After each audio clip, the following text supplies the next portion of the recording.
Hello mga sis, at ito na yung katuloy ng Thursday vlog natin. At hayan huminto tayo dito dahil nakita natin dito sina Pastor Magiwe.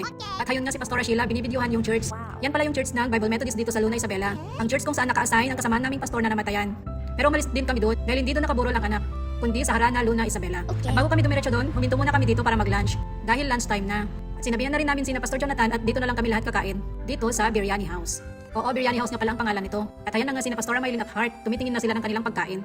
At si Pastora Christina, si Pastora Sheila at lahat ng nakasakay sa kanilang sasakyan. Ang kapatid ni Pastora Sheila ni si Pamela at ang kanilang mga pamangkin. At ayan, tumitingin na sila ng kanilang uulamin. Ano kaya ang kanilang uulamin? Grabe, hindi sila makapili kasi ang daming pagpipilian. Pero sa amin ni Pastor Rolly ay hito at saka gulay, syempre, hindi may iwasan maggulay. Gulay kasi ang paborito naming mag-asawa, o diba, healthy. At ayan, dumating na rin pala sina Pastor Johnny at Pastora Blessy, kasama din namin silang pupunta doon. Dahil tapos na kaming kumain, sige na, larga na ulit. At diretso na tayo sa Harana, Luna Isabela kung saan nakaburol ang anak ng aming kapastoran. Let's go! Kaya tara na mga sis, punta na tayo sa Harana, Luna Isabela. At alam nyo ba, sinabi namin na mauna sina Pastor Johnny dahil nakamotor lang sila. At dahil mas alam nila yung pupuntahan namin, kami hindi namin alam ang Harana. At alam nyo ba, pinauna nga namin sila pero nilampasan pala namin sila. Kaya nalampasan namin ang Harana, Luna Isabela, lumampas kami. What? At ayan, bumalik na kami at pumasok kami dito sa kanto na to. Ito na pala yung Harana, Luna Isabela. Haha, pero mali pala yung pinasukan namin kanto, sa kabilang kanto pala dapat, kaya bumalik na naman kami ulit. Haha, nahihilo na yata si Kari sa amin. Kawawang Kari. Ayan, lumabas ulit tayo dito sa kanto na to dahil hindi nga dito. Grabe yung mangga nila, ang daming bunga, ang sarap, pero asim. Pero sige na nga, alis na tayo dito. Labas na tayo. Balik tayo sa main road. At ayan, nandito na nga tayo sa main road. At dito sa kanto na to pala dapat. At ayan, malapit na nga tayo sa bahay ng ating kapastoran kung saan nakaburol ang ating inaanak. Malapit na tayo dito. At ayan, ito na nga. Huminto na tayo dito at dito na magpapark si Kari. Ayun na yung bahay nila, oh. Iwan na natin dito si Kari at tayo na lang ang pupunta doon dahil hindi pwedeng pumasok ang sasakyan doon. Tara na, baba na tayo. Let's go go. na. Maglakad na tayo dahil malapit lang naman na. Tara, samahan niyo kami sa pagpunta namin dito sa bahay nila kung saan nakaratay ang aming inaanak. Medyo mabagal ako maglakad dito dahil hinihintay ko yung mga kasama ko. At sa labas ng bahay, sinalubong kami ni na Pastor Rene at Pastor Ofelia. Pumasok na kami sa loob, nag-MC na si Pastor Rolly at si Pastor Jonathan ang nag-share ng Word of God. At pagkatapos naman ng Word of God ay umawit din kami ng mga inspirational song.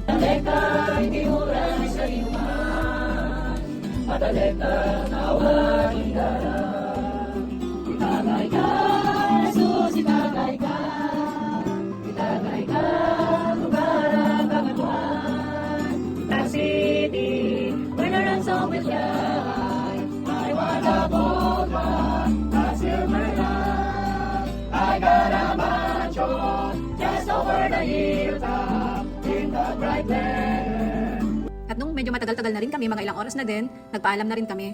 Dahil pupunta pala sa SM sina Pastor Jonathan Magiwe at ang kanilang mga pamangkin. At pero bago kami umalis, bumili muna kami ng soya milk. Yung soya milk kasi binibenta nila, o naging business din nila Pastor Rene yung soya milk, lalo na nung nagkasakit si Renzo. Dahil yung kita nila doon ay ilalaan para sa pambili ng kaniyang gamot.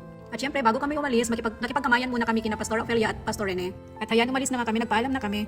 Pero bago ko pala makalimutan, kaninang nasa loob pa lang kami ng kanilang bahay, nakiusap si Pastor Ofelia na babalik kami sa araw ng libing. Dahil kakaiba daw yung impact ng aming pagpunta sa kanila, lalo na sa mensahe o salita ng Diyos na ibinahagi ni Pastor Jonathan. Kaya hiniling niya kay Pastor Jonathan na bumalik siya sa araw ng libing at siya ang magbabahagi ng salita ng Diyos. At hayan, nagpaalam na kami. Maraming salamat sa inyo sa inyong panonood. At maraming salamat din sa pag-like, pag-comment at pag-share. Lalo na maraming salamat din sa inyong pag-follow. God bless! God bless everyone at magandang araw. Bye-bye!